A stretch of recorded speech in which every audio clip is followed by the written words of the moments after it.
When Reverend Sarah asked me to participate in this project, and she mentioned that it was about thoughts and reflections, words and deeds of prophetic people, at first I was struggling.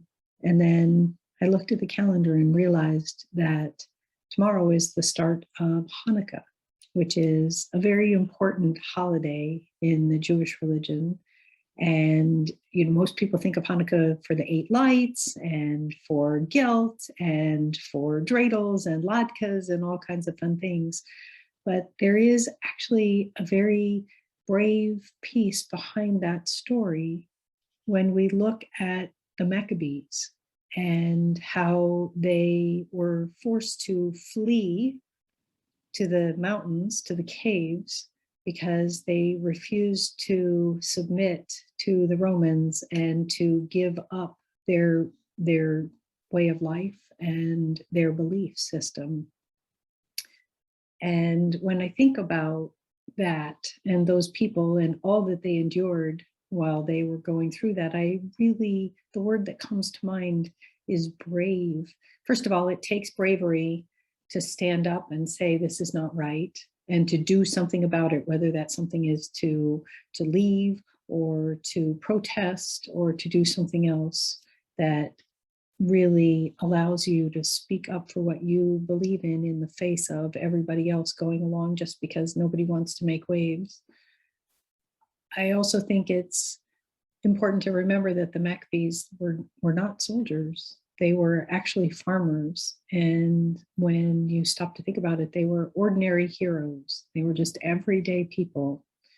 And much like many of the people in our beloved community stand up for what they believe in because they hold up signs and protest in the face of Black Lives Matter and the opposition that happens sometimes at those protests, or we stand up for reproductive justice or LGBTQ rights.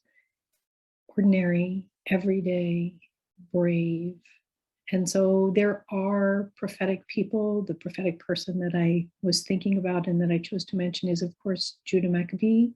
But I also want us to all remember and honor those simple, everyday people around us who do brave things on a regular basis, and to not only acknowledge them, but I think it is our responsibility to thank them for their bravery and to point out to those around us their bravery, because I think many people, when they're showing acts of everyday heroism and simple bravery, they are not perhaps very vocal about it.